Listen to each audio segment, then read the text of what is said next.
Which is why I'm especially happy to brighten the day with this all California edition of our monthly Broadstone Zoom poetry series. Although I'm told that it's also rather cool out in California today too. So I guess we'll all be in solidarity on that. In addition to our two readers, I'm pleased to welcome the many of you who are joining us in the audience today from the west side of the country. So thank you for sharing some of your early afternoon with us today for some poetry. Our poets today are not only from California, but in their latest collections, they write of California. In the case of multi-award winning poet Charlotte Muse, many of her poems in her new volume, In Which I Forgive the River, are inspired by the life and words of Ascension Solorzano, and I'm sure she's going to do a better job of pronouncing that name than I just did. A descendant of indigenous Californians who served as a link to the prehistory of the contemporary state, a history not always comfortable to recall. She combines these anthropological poems with intensely anthropomorphic works, writing to and from the perspective of animals in a way that embed us in the natural life of her state. Our second reader, Robert Eastwood, came to write poetry somewhat late in life after a variety of other pursuits, but he's made up for it very quickly by producing 4 accomplished volumes in just a few years, 2 of which we've had the privilege of publishing. In his latest collection, Cantata Angeleno, I think I got that right, Robert, he has committed his poetry to the service of documentary witness, writing powerfully of the racial violence and injustice of 1940s Los Angeles and the reverberation of those events in contemporary times. So we're in for a treat today with 2 very distinct poetic voices, and we're going to start by hearing from Charlotte. So Charlotte, I think you're unmuted and you are on. Thank you, Larry, and thank you from everybody at Broadstone and all the folks here who are listening. I'm originally from Maryland, but I've spent most of my adult life in California. And so since Larry asked me to read these poems, I have 9 of them from a chapbook originally called A Story Also Grows, based on the poems of Ascension Solorzano. I'll start, anyway, these people built the Mission San Juan Bautista, which is about an hour's drive from me, long ago. So this one's called Half-Breed. These are Half-Breed. So I'll just say some of the words of Ascension Solorzano and then read the poem that I wrote about it. One of the ranchers in the hills of Raymond had a she-dog, and the coyotes used to come down in the night to visit that she-dog. And now just listen, that she-dog gave birth to half-breeds of dog and coyote. And when Tony was over there herding sheep, they had one of those dogs. So half-breed. You can bend half a coyote to herding sheep, not a whole one. After they trained the half-breed, he was good at his job. The dog half wouldn't harm the sheep. The coyote had an eye out for trickery. He was wild with suspicion, crazy with it, but he kept the sheep in line. Dog obedient, coyote watchful, both parts ready to run. There was one who didn't trust fences. The coyote knew nothing of regret, and the dog sang only out of pain, until each half taught the other how to sing. If you ever heard that half-breed at night, you didn't want to leave him alone with the moon. In the well, they put me to work down there because I was strong and small enough, 12 years old. I began digging in the early morning while the well was like a cup of light. Slowly, gradually, shadows drank it up until past noon, there was none left. Only darkness, the chill and smell of clay, the scrape of my shovel, little waterfalls of soil. That was all. I looked up to call them to pull out the bucket, and I saw the stars shining in the daytime. Who would believe this is possible? I can tell you I shook with the knowledge as if it were a thing too large to hold. They had to get me out of the well. I was afraid I had traveled so far out of myself, I might not find the way back. But I returned to make the usual journeys. I'm an old man now, and I tell my grandchildren that behind the sun, the stars are always shining like a secret the sun tries to hide. The stars don't set. I tell them that though I worked under the lash at San Juan, though I was young, still a child, the earth gave this knowledge to me. The great horned owls and what happened. Okay, this has some bad words in it, I'm warning you. They say that long ago, men used to go and throw rocks at the great horned owls just to tease them and make them talk. They said bad words, and at last, the great horned owls would answer back. The owls used to fight with the men until they scratched them. I will tell you that as a poet, I'm a person who has spent time trying to figure out how to insult an owl. There was a tree where the owls used to gather and sing. Ooh, ooh, the owls in the tree. Ooh, they'd croon, forget about the hunt. We only want each other and the moon. We owls are going to tell the night what song is and how much we love the late. Who hasn't wanted a strong branch and company to sit with in starlight and sing? Who, the owls with the horns, doing the great horned owl, do, ooh. But over in the village, men and boys got together. It's a slow night, nothing going on. Let's go take on the owls. Silent as water, they seeped through the grasses and pow, they exploded right near the owl tree. Oh, owls, you sing through your asses. You can't tell a song from a fart. The song slid away and went to look for someone merry. The owls sat silent as clocks, all their yellow eyes glaring out from feathered sockets. Then, we lords of the dark wing, lords of the hunt, far seers, stone-clawed makers of the moon's own music, ask you, why do you provoke us? But the men spoke no owl. They picked up rocks. Stupid birds just want to sit up there and yodel. The owls flew down in fury. You ruin, you ruin. The men only laughed and clubbed them away. A few scratches later, they went home. Fuck you, fuck you, fuck you, the owls shrieked at the jangling air.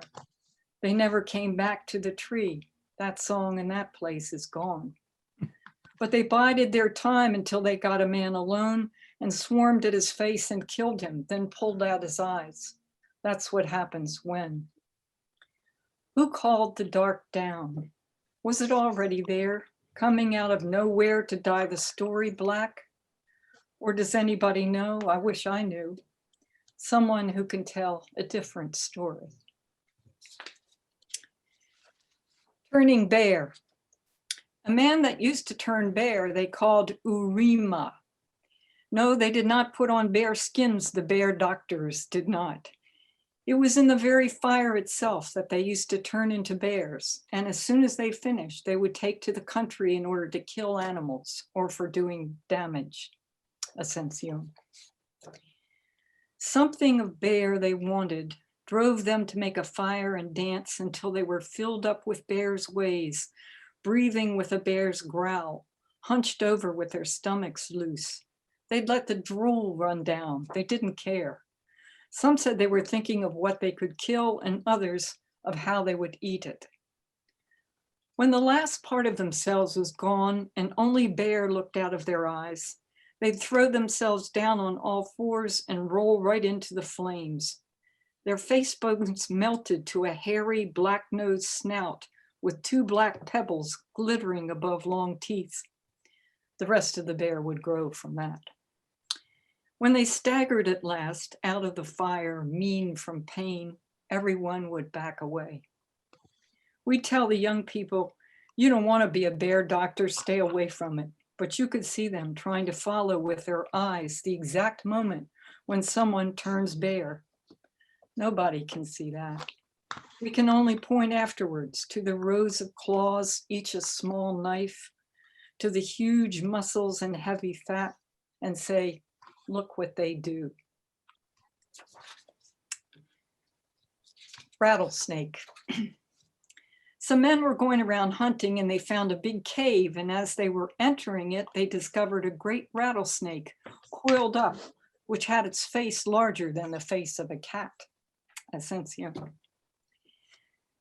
The snake was in its cave, dreaming of rats, its tongue tasting the air, key slot eyes open on the dark corridor of itself, when the hunters stumbled on it, thickly coiled, a pool of snake. Its rattles hissed once, but their guns shot its head off, and that was the end of the snake.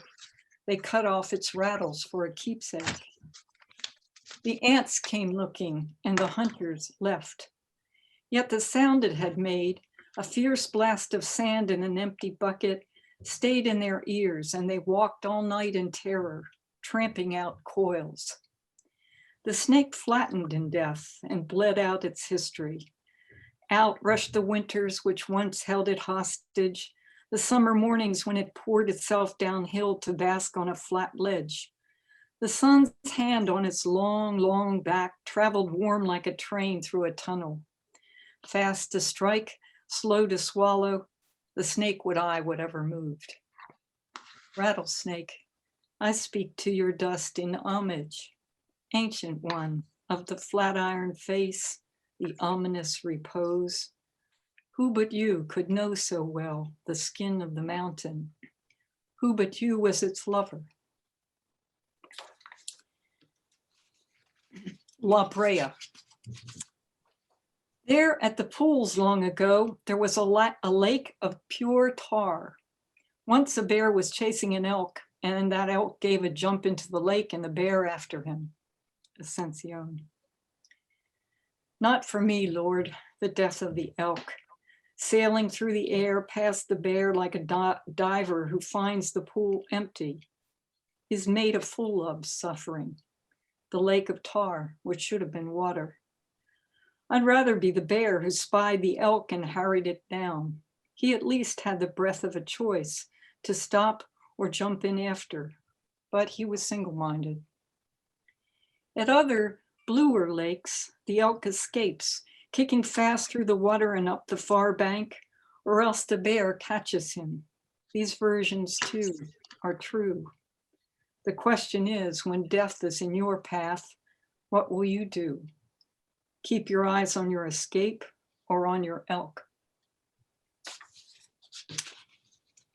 How are we doing? Okay. Digging at night. The Indians were working digging a ditch day and night, and what do you think?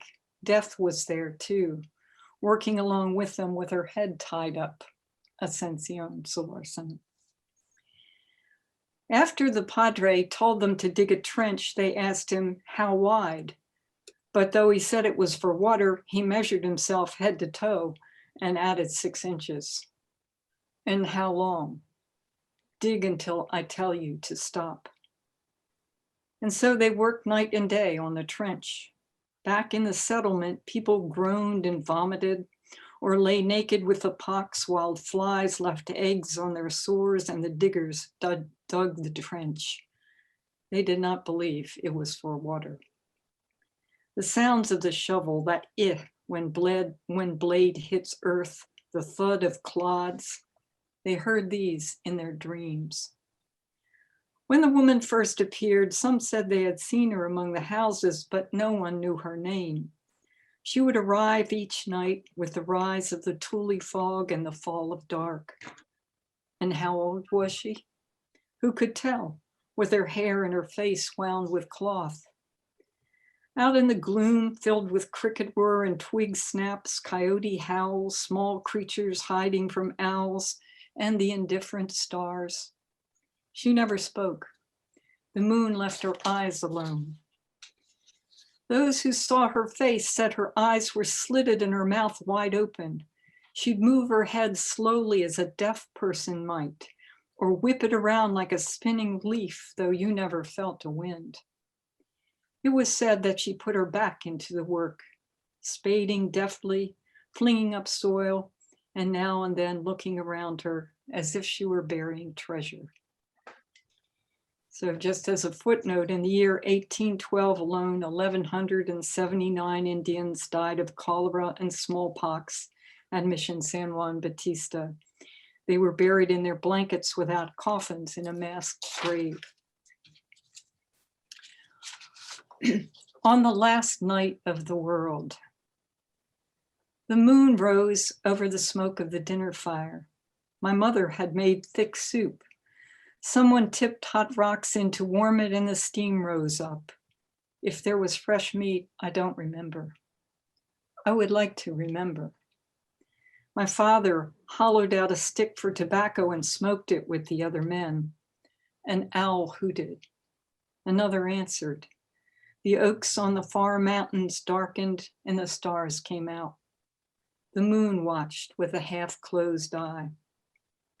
The next morning, we saw the strangers bobbing on the horizon like children bouncing on a broken branch. Yet they were coming fast towards us. It was as if each sat on a deer and the deer agreed to carry him. Closer they came and closer until they stopped, looking down on us from their strange animals, not deer, not elk, and spoke what we did not understand. They handed us gifts, but their colored eyes looked past us. We learned soon enough they could kill anything. I have tried hard to remember that night, thinking I could bring it back. But time, like a gray wolf, will curl his dog shadow in among the trees and only move when you turn your back. He'll wait you out. Until the day I felt his teeth and heard him howl, I thought he was far off hunting something else. So this one is called On Eating Stones. This is the last of these poems I'll read. I read a couple others that aren't to do with this, but anyway, I wanted to leave it on a more positive note. On Eating Stones. Padre Arroyo had been sent out from Mexico to pacify and civilize the Indians. The Indians of the San Joaquin Valley were very bravos, and everybody was afraid of them. Bravos in that case means fierce, you know, not so much brave as you were scared of them. On Eating Stones. On the day the shirted ones came, the world ended. They walked here and brought their God and their guns and their horses, their ways to live and have riches. At first they gave us food which was strange and delicious, but one day they gathered pebbles, washed the dust off, and held them out to us, smiling, so we thought they were magic. We each took one and ate it. Every day they gave us another. Every day we ate it, until we clattered when we walked. It became impossible to run. We could hardly remember what we used to hunger for. Those stones pulled us down, trying to get us into their world where nothing moves unless something else moves it. More than once, I've seen in rocks the marks of creatures who became stone. Their hearts were not strong enough to resist its pull. But our hearts are still beating. We have taken on the endurance of stones. We will keep what we need of stone truth and spit out the rest.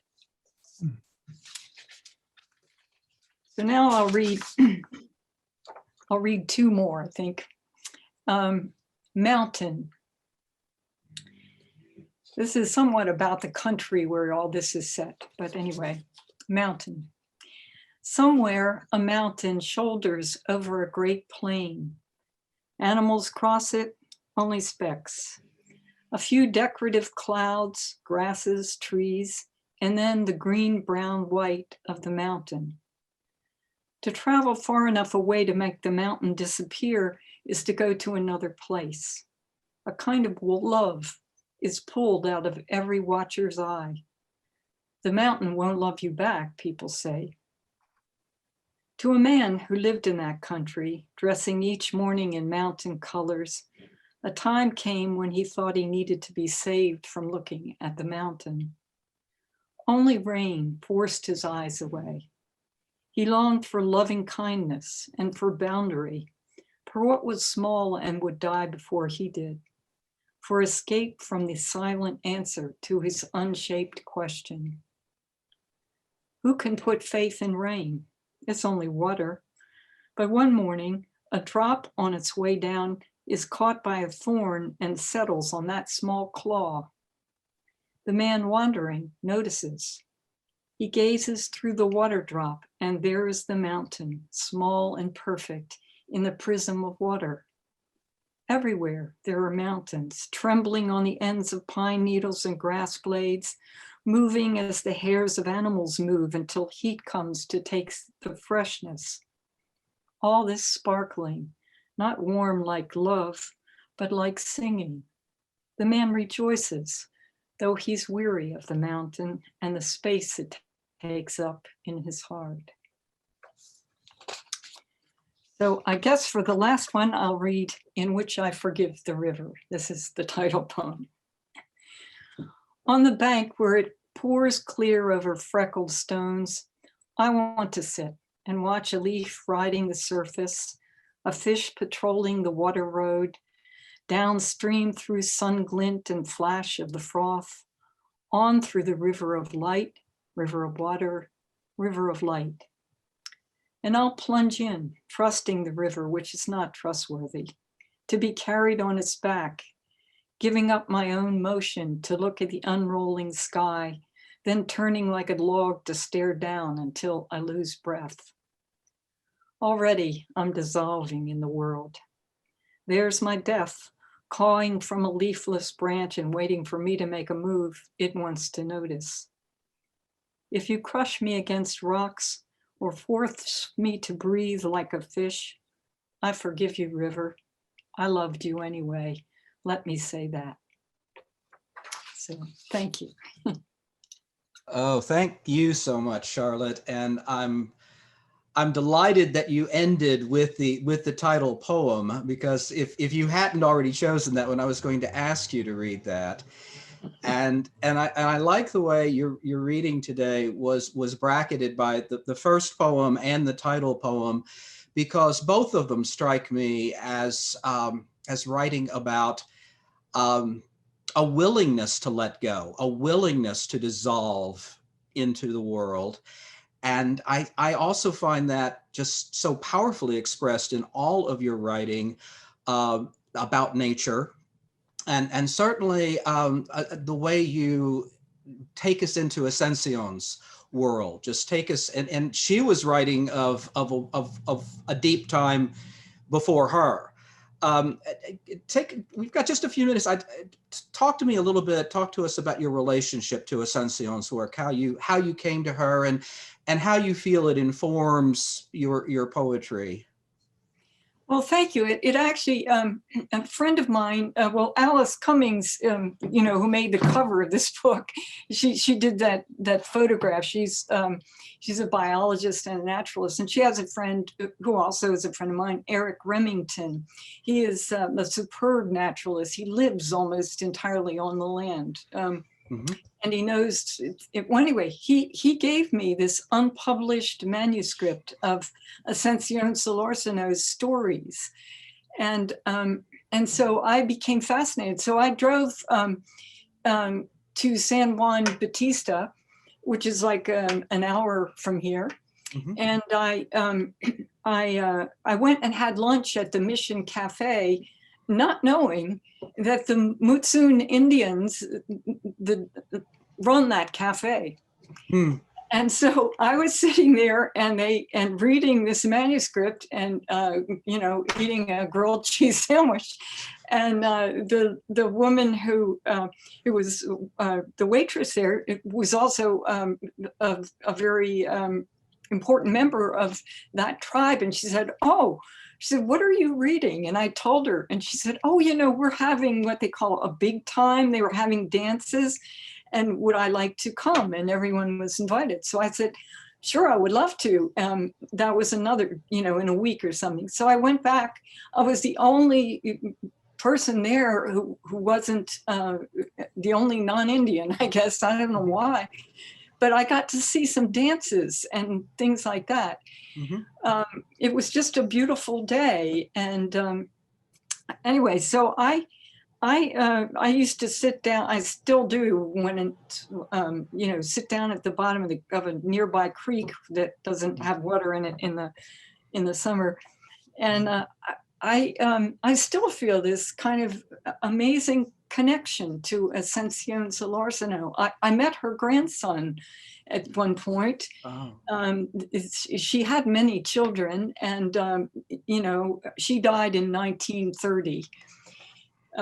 So anyway, but it just, I feel like I stop and see her. She's buried in San Juan. And John Harrington, when she thought she was dying, she thought she had 3 days to die. So she put on her black dress. She went to her daughter's house in Monterey, and she laid down ready to die. But she didn't die. And so someone sent to John Harrington, who was the Smithsonian's foremost ethnologist. He rushed out here all the way from Washington and got here in 2 weeks, and she ended up spending 3 months. She wanted to spend every last minute telling him everything she could. So anyway, I don't know what happened there, but I know this sounds funny, but I feel some kind of real connection to this person that I've never met. And I actually occasionally stop by and talk to her. John Harrington wrote a poem for her, and it's on the wall near where she's buried. Well, thank you again for bringing her to life in the way that you do. And I think that you're a very appropriate vehicle for her work to continue, and the way you connect us to that. So it's a blessing. Thank you, Charlotte. It was wonderful. I have to leave, but I really loved your reading. Steve Arnson here. Love you. Take care. Thank you, Steve. Glad to see you. Good. Well, we're going to turn to a different sort of history now, and another connection to California, more contemporary history, and an unpleasant history in many respects. But we're gonna another poet who brings this to life, and that's Robert Eastwood. So Robert, if you would step up, we'd be delighted to hear from you now. Well, thank you, Larry. Can you hear me okay? I can. Okay. Thank you, and thank you, Stephanie, and thank everyone in attendance this afternoon.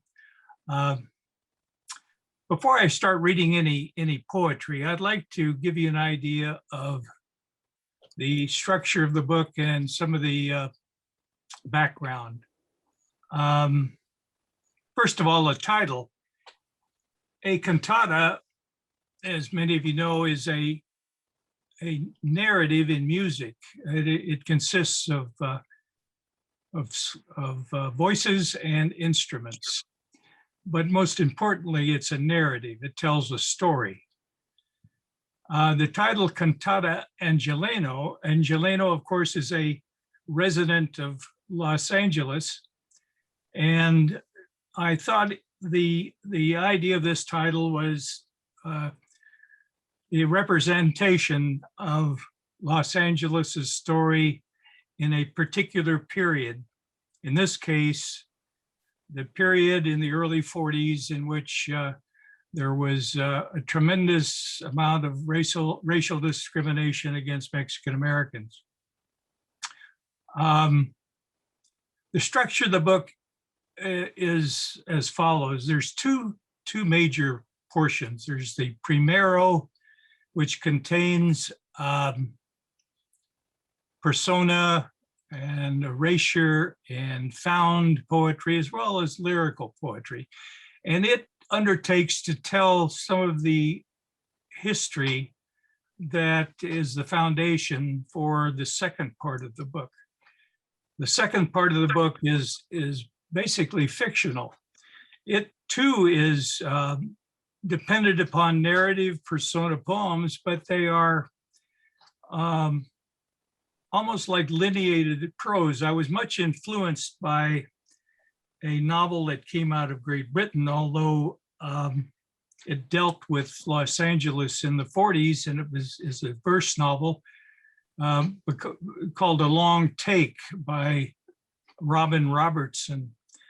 And so the second part of the book is in that type of format, long narrative poems. And it picks up on the lives of the progeny of those in the earlier portion of the book. The structure of the book then is somewhat musical in intent because of the title. Every poem has a musical term in the title, such as aria or solo or downbeat or decrescendo. So you'll notice that in the poems. I'll begin with, as appropriate for a musical piece, the title being Overture. And this is a overture to Los Angeles. I was raised in Los Angeles. I was educated in Los Angeles, and I have a love of the city. Overture. Evening comes, a languid cat furring corners with a purr. Breathe in jasmine, burnt rubber, grease driven into unending streets.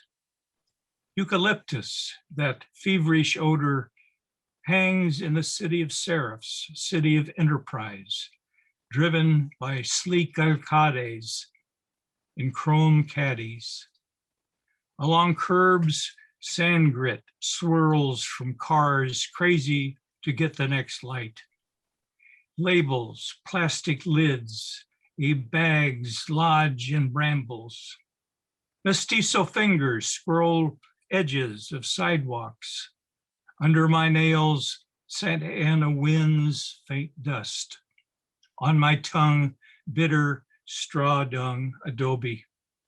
Spray chatters lawns, dilutes siren wails thrown against glass, tagged viaducts. Fly above in reverie, past Washington palms tall as derricks along tar-laced avenues. Lean over bungalows, matted St. Augustine. Thread oleanders past Chicano Chevys, the long dry river interleaving Nos y Otro. Weariness weighs stuccoed walls against banana shrubs. Uneasy oleo of sweat, puke, beer, fried chorizo, wok mingled choy. Brown faces whiten in TV blue light, flickering walls. The detritus of riots, fears reverberations off the San Gabriels, wails of Mexican mothers, unspent energy of hope, authorities' violence, bigotry, beauty's resurrection and humanity. In the distance, catch rap jab, salsa swing, echoing avenues, vibes boom kabooming the city's heart. My city, humming on its back, slow spreading long spectacular legs to ochre sky, where below mustard yellow streetlights cover La Ciudad de Los Angeles, arroyos, buried wiki-ups, y yucca. One of the influences, another influence for the book was a manuscript that I had the pleasure of reading, an early manuscript, a book by Diane Aptos, the former poet laureate of Idaho. And this book is soon to be published by Etruscan Press. It's called Run, and it's an historical collection. involving the woman Victoria Woodall, who was the first woman who ran for president of the United States. Anyway, I was impressed by the form and the creative devices used by Diane, and one of them was her use of a jubilate. A jubilate is a term, a Latin term. It in poetry originated from a poem written by a man named Christopher Smart in 1759 to 1763, sometime in that era. He had been confined to St. Luke's Hospital in London for the commission of lunacy. And all he had with him was his cat, Jeffrey. And so he wrote this extensive poem, a large part of which is devoted to his cat, Jeffrey. And he used anaphora. Every line in the poem begins with the same word, which in his case was for. And so I decided to use Jubilate as the title of a poem that I would lay out the order of time of the history that I was dealing with in this book. Jubilate means joyous. Jubilate agno is rejoice in the Lamb. And in my case, I've used it as a rejoicing of the ultimate remission of the experience of these Mexican-American boys that you'll learn about. The poem is called Jubilate, an Order of Time. February 25th, 1942, for the great LA air raid occurred this date. April 1942, for Executive Order 9066 enacted, which relocated Japanese to concentration camps. June, July 1942, for Los Angeles newspapers printed unsubstantiated racist articles about a Pachuco crime wave. August 2nd, 1942, for Jose Diaz was found dying in a ditch after a brawl at Williams Ranch near the reservoir called Sleepy Lagoon. August 3rd, 1942, for Los Angeles police dragged in 600 mostly Mexican-American young people who were threatened and beaten for confessions. October 14th, 1942, for what now emerged, 22 boys aged 16 to 22 to be tried as one.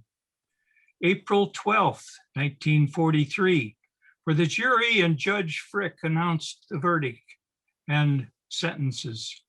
3 were convicted of first-degree murder and 2 assaults, and then sentenced to life imprisonment. And 9 were convicted of second-degree murder and 2 assaults, sentenced to 5 years to life, and 5 were convicted of assault.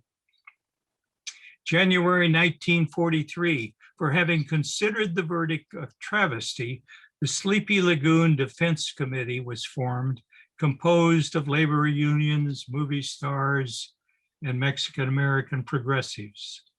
May, June 1943, for because newspapers inflamed fear, attacks on Zoot Suiters occurred in Los Angeles, sometimes called the Sailors' Riots, more usually Zoot Suit Riots.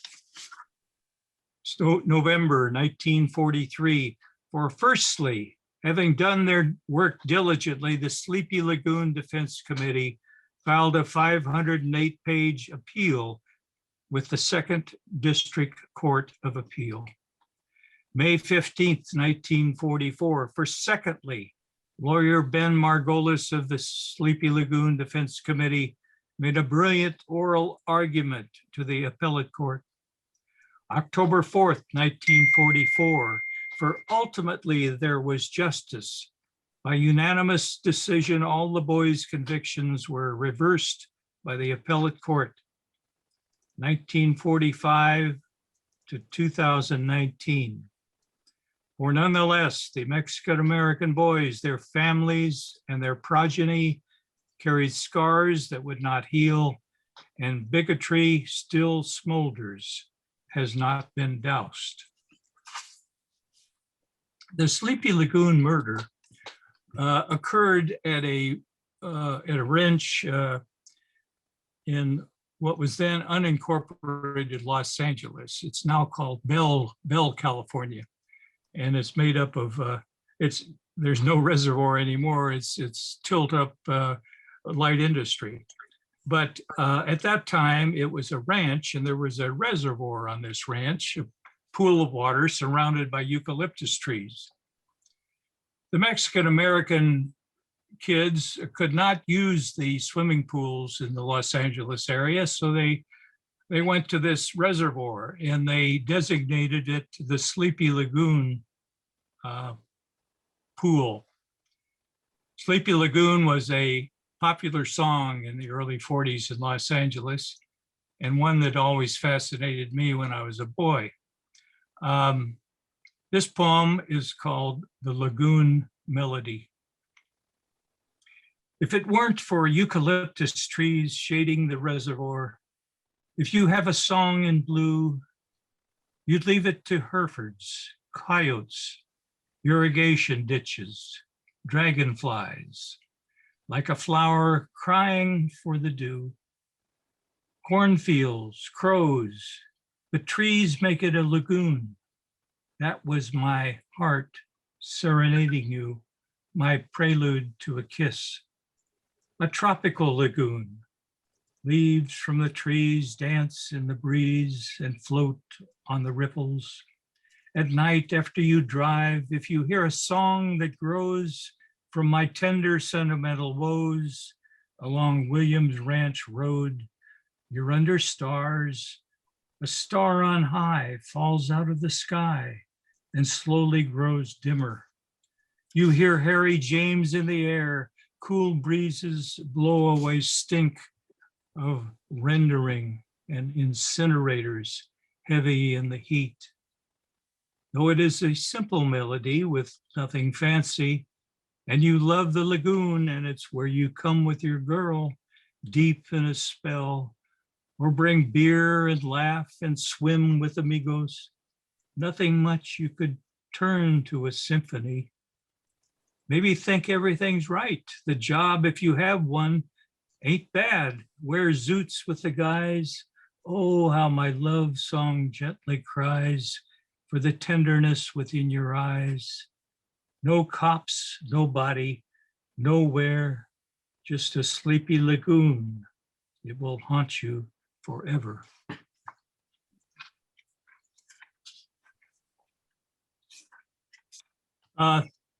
The person that was killed there at the lagoon was a man by the name of Jose Diaz. His death is still not officially solved, even though there was this extensive trial and there was an appellate judgment. So it's still on the books as an unsolved murder. And this is a persona poem in his voice, Decrescendo of Jose Diaz, murdered at Sleepy Lagoon, August 1942. To enter her once more, bring pain with blood, as if a death birth, not given a chance. They call me Joe, Mexicano Joe, a black skull. I vibrate with ghosts. Names float away like they're never dreamed or chosen, written in a Bible. No pride being dead, though being dead, my name became large. Fame being dead, if you do it like me, cracked head, in all the papers, no ice pick in my belly, as some said, nor crush of a car. Blood smothered, face up in a ditch, my payday stolen. The bastardos saved their asses, As for hate, whole neighborhoods rustled like cattle. I'm dead at a place about which no one cared. How does one dead Mexicano cause so much notice? On a gurney, dead, I couldn't tell what I knew.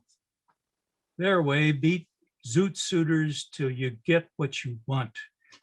I'm dead, I couldn't say. But I tell you who hear my spirit, death should have a reason. Reason like a sickness, reason like a hero's. I wanted to be a soldier, wear khaki, eagle on my hat, fight against Nips and Nazis, cross oceans, who knows where. That would have been a reason. May have been a hero, given a medal, if they pin one on a Mexican, dead or not.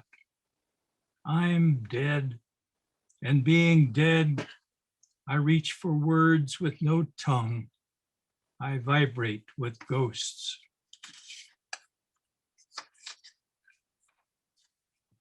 The acknowledged leader of this group of Mexican boys brought to trial was a young man by the name of Enrique Levis.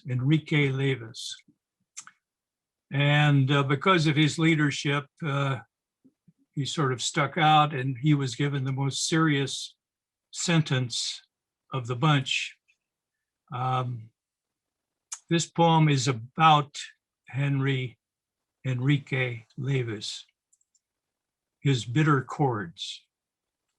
Sentenced to San Quentin and Folsom prisons for first-degree murder of Jose Diaz at Sleepy Lagoon. You can't fix a broken timing gear. Nothing to do but surrender, ask for something new. His life would never again run pure. With nothing but brains, his hands untied knots, mestizo that he was, but this knot was strong. Guys had him work on their cars. He liked the summons of puzzles. Fogs at Folsom stunk of cow manure. Out of a high window, everything ended in whiteness. Puzzles were simple at the prison shop, not like an engine. He kept thinking the world folded up on him with nothing he could do. Still, he didn't take shit from anyone. The Downey boys' low punches, he took them on. Though they were 8, just him and Dora, but then he thought it would always be like that. Being Mex, one arm twisted behind you, maybe one leg to stand up on. You got Mexican blood. Your true souls left on cop knuckles. At the trial, he tried to tell guys, don't take shit. Sit months in dirty clothes, smell like a pig, but show you got guts. His parents, they barely got away from Villa, told him about Zapata, Carranza. They made it over mountains, a river, swift and broad as their need, and they dug under a fence. He had 9 brothers and sisters. His padre would not kill Americans. He found a way to this place. Sleepy Lagoon killed a Mexican no one really knew.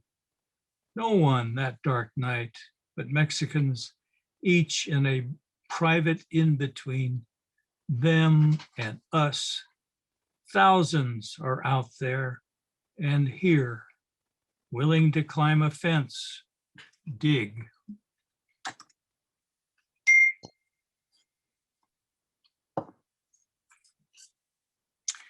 Next poem I'm going to read is another one about an individual young man that was sentenced. His name was Ismael Para, and they called him Smiles because he had this innate grimace on his face. And Title of the poem is Ismail Smiles Para sings a sad aria.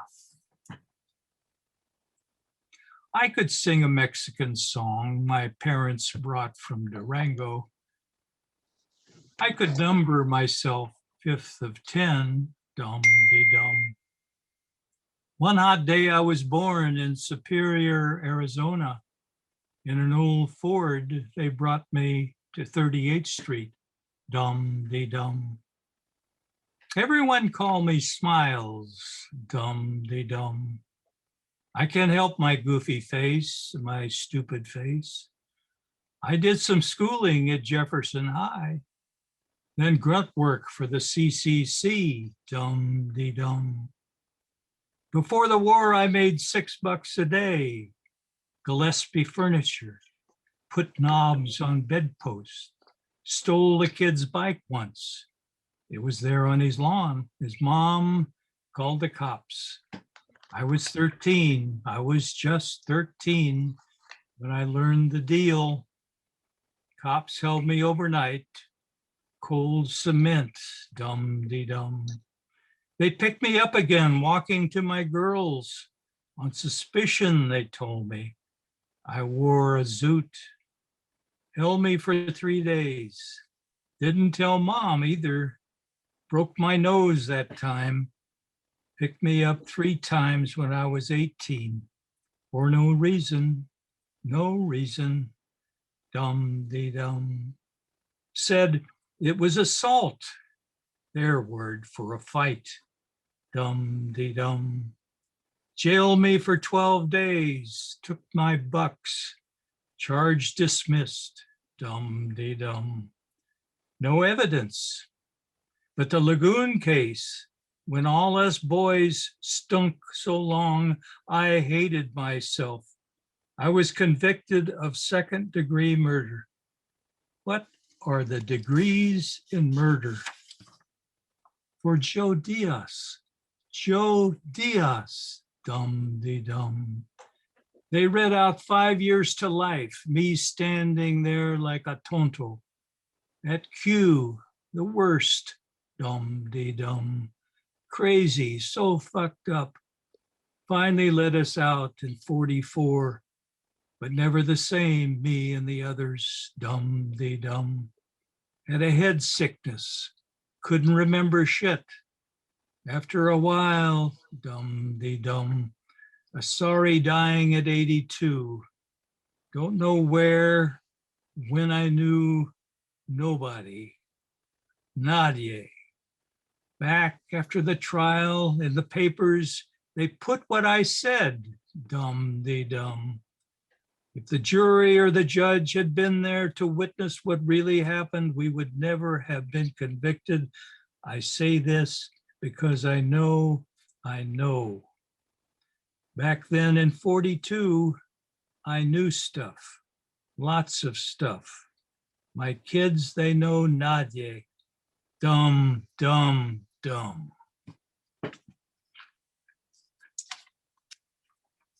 The last poem I'll read is a long persona poem in the voice of Lorena Encinas. She was a sister of one of the boys collected in this dragnet to pull the youngsters in to get confessions. And in this case, in this poem, it's years later after the event, and she is dying of cancer. And she's talking to her young son. Lorena Encinas holds a note as long as she can. I don't want to lie anymore. Watch Maria de Gadea dance like wind blows tall grass, and you want to move like her, to whatever pushes, makes you want to sway, make curves. No boy could hold her long. She was free in liquid curves. Her beautiful grace. I wasn't like her, but wanted to be. Open and light as a breeze. I'm stubborn. I won't bend. Why, I tell you, Maria's birthday changed my life. This has come, my last time. I'm going to say why. On Williams Ranch, near water we called Sleepy Lagoon, she lived in a shabby white house with a long porch. Her father was a hand on the ranch. Her mother was 6, I think. My favorite brother was 16 then. After Papa died, I watched over him. Papa knocked him around, thought he was backward. Louis changed after Papa died. Strange how love works. Mama had to work to keep us together. You remember Louis. I cooked, brought him with me. I really couldn't care for him, keep him from trouble. Never listened to me or Mama. I loved him more. Maria invited me to her birthday party. 17, she looked grown, so beautiful. I knew handsome boys would be there. I had already had you. The night was black. Starlight so bright I rode with Manuel and Mirabella. You'd think it was the end of the earth. Maria's father strung lights on the porch, but music lit up the night. Boys from Downey were there, rough Pachuco boys, bragged they just had a fight. Maria said she didn't know them. They wanted Maria's father to get them more beer. They'd had too much. There was a fight. Some had knives. When she tried to calm the boys, one pushed Maria. Her father took a bat and told the boys to get off his property. After they left, we started having fun. My brother arrived with his friends, and I began to get nervous. He'd been drinking, and I could tell from his face, his laugh, when nothing was funny, there may be more trouble. I told him, go home. I would come soon. It was almost midnight, I think. Louis left. He'd listened. He went out to the road with his friends, but they started a fight with the guy who I'd talked to earlier. The guy was drunk, heading home. A guy about to go in the army and eager, wanted to kill chaps. His name was Joe.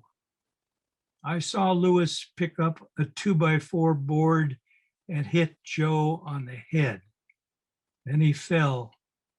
Louis kicked him as hard as he could, like his head was a football. I screamed at Louis, who was pulling things out of the guy's pockets. Then Louis and his friends ran away. I didn't know what to do.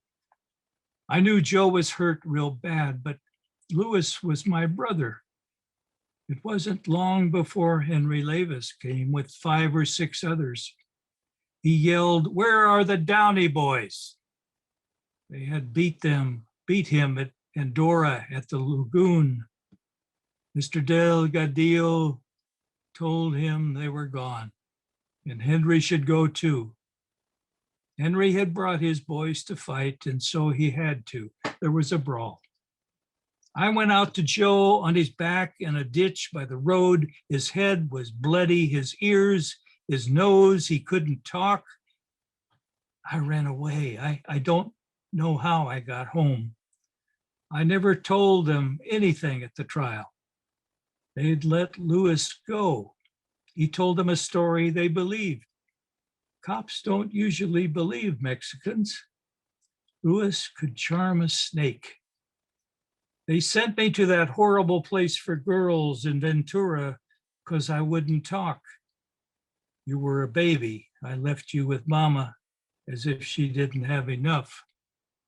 I lost a year till I was 21, but I never told anyone what I'd saw Louis do, what he had admitted. All these years I kept my mouth shut. After Lewis killed himself, I wondered, but his name was black enough. I didn't tell. It was too late to help him. But now, this cancer, while I can talk, I want you to know I loved Lewis. Why I did what I did. I loved him almost as much as I love you. I did it for love, my own heart's love, no matter what. I don't want to lie. God help me. Thank you. Oh my goodness, Robert, thank you for a really, really powerful reading. Yes, everyone applaud silently, but I know everyone was really moved by that. I'm struck hearing your work, Robert, along with Charlotte's today. There are many things that poetry can do, but one thing that it can do is take us into different worlds, into different times. And we've certainly had two really powerful examples of that, listening to the two of you. Robert, I have the advantage of knowing, perhaps more than a lot of the audience, both this book and the previous book we did with you, Snare. And it seems to me that a thread that runs through both of those is the way you see history reverberating over time, that it's somewhat along the famous quote from Faulkner, you know, history is not something that happens in the past, it's a continuation. Is that something you're very conscious of in your work? Is that something that really informs a great deal of your poetry and your thought? Well, yes, I think all of us feel as we go through life that as we live with our memories, we know that there is in our own personal history, there is connections and connections to what we're presented with each day. And in the larger world, particularly in this era, when so much of history is disregarded and we don't think about how it perhaps repeats itself and the mistakes of the past replicate in what's happening today. I think that bears on my mind even more. And when I look back, as I did in this particular case prompted by several things. One was the immigration problem currently existing in this country. I look back over time and I see that there's nothing really different in what's occurring today and what's happened in the past. And the slight intrusion I make into this by suggesting that it's there, it exists, we've got to confront it. It may be a minor piece, but it's a very important aspect of why I wrote this book, and in a way, Snare as well, in the sense that the creation of awesome and horrible weapons influence all of us and have influenced us in our lives for many, many years.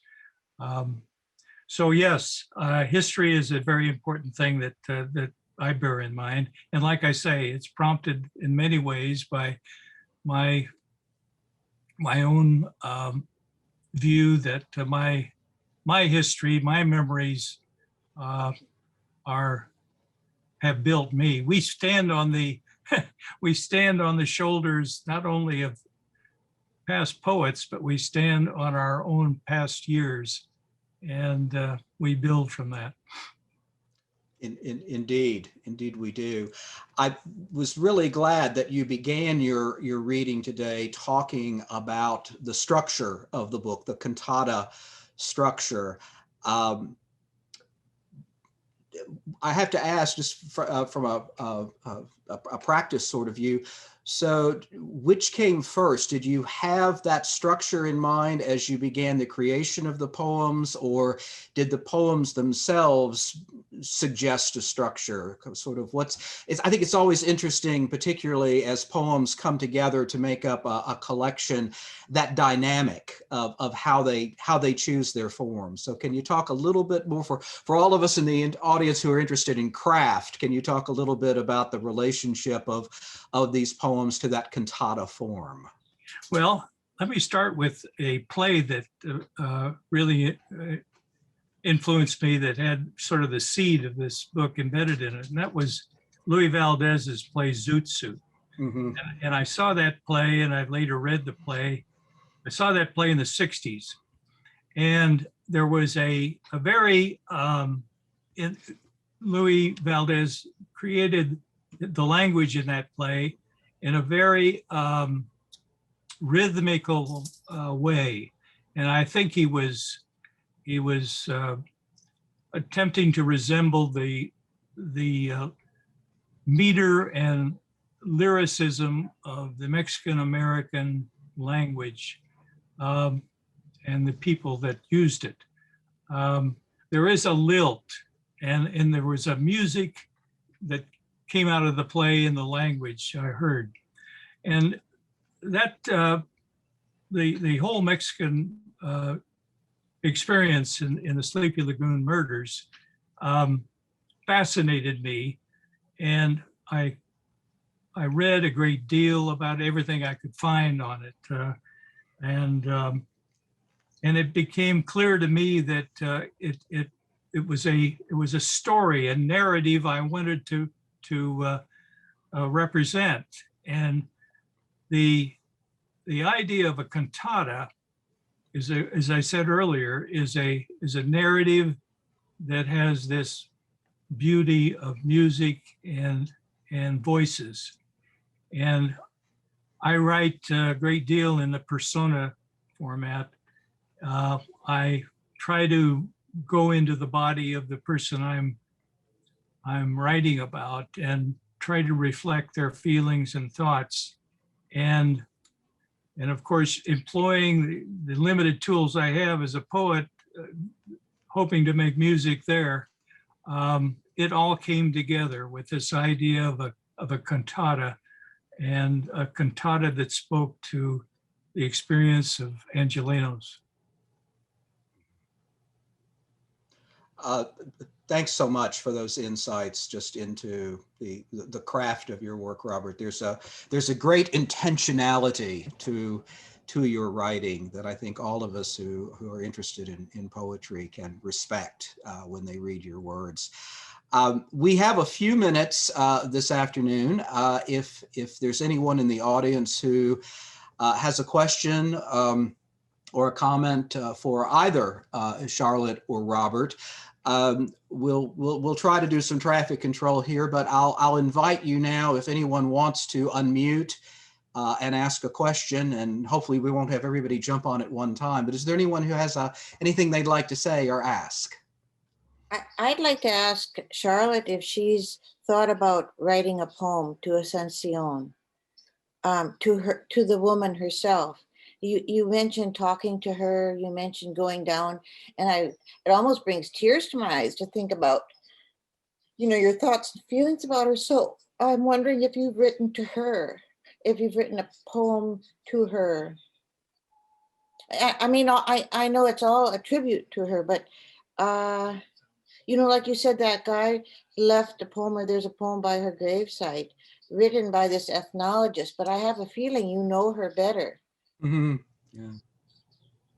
Oh, thank you, Joyce. I never thought of that. Joyce is an artist, a wonderful artist, and a friend of mine too. And I just want to say I never have thought of doing that, but it's a good idea, and I'll try it. In some way, I just sort of have some feeling like she's speaking for me and I'm speaking for her. And I bet you Bob might feel that way too. In his poems, when he's speaking to and I don't know, you're sort of putting your voice together with somebody else's, but thank you. Joyce, I will take that to heart. I'd like to ask a question. Sure. For both Charlotte and Robert, since you're writing in persona and voice of Native Americans and Mexican Americans, which I assume you're both not really strongly of those ethnicities yourself, and in this time that we're in, where it's very prickly around adopting the voices of minorities, I guess you would say. I just wonder how you've thought about that for yourself, working with this material, and your relationship with those communities that you're writing about. I know it's a problematic for current writers who want to speak in other voices, and I'm just curious how you've dealt or thought about that. Well, I'll speak first. Yes, I've thought about this, Janie, a great deal, and Larry knows that I've communicated with him about it.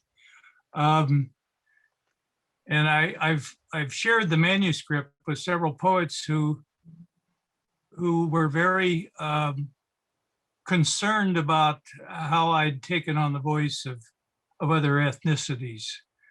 But it's my belief and my attitude that as an artist, we need to have the freedom to speak as broadly as we can. Mm-hmm. I can speak in a woman's voice. I'm not a woman. I can speak for a historical figure. I'm not obviously that historical figure. Now, these are things that I think we need to retain within the scope of being a creator. Mm-hmm. If we cannot do that, I think that we are harming the art that we propound. And so I went ahead. I believe I've done the right thing. And yes, it's true that there's a lot of talking heads out there about appropriation, etc. But I'm not one that fears it. Mm-hmm. I don't think I have much to add to what Bob says. I agree with him. I think that I don't feel that I'm trying to appropriate anyone's culture so much as kind of try to bring it to life in some way. And, if we don't want to die when we die, that's what literature does. That's what poems try to do. To just try, it's basically comes down to imagination, I think, and respect. I think, I have to respect. I'm not an Indian. I did my best. I tried to get all the details as correct as I possibly could, given what I know. But beyond that, well, anyway, I think Bob said it better. Well, I agree with you, Charlotte. Well, and I want to thank Janie for raising that question, because that was actually a point that I was going to bring up to close on. I see in chat, Catherine Gonick has made the comment, there's appropriation and appreciation. And although I understand the argument around cultural appropriation, I agree with everything Robert has said, and yes, he and I did have some conversation around the book, and I said that I was proud to stand behind his work and Charlotte's, because I recognized the same issue in her work. But I think that at the end of the day, what we all have in common is humanity. And I think that for artists in particular, that there must be an ability to absorb and express all of our common humanity.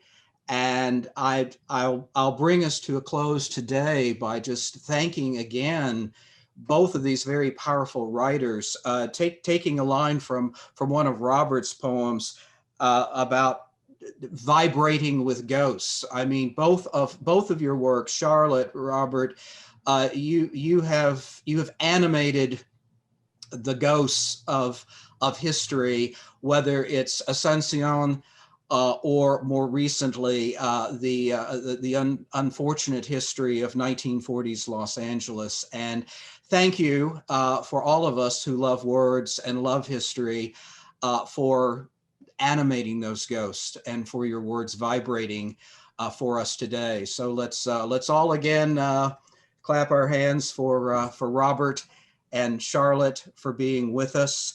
For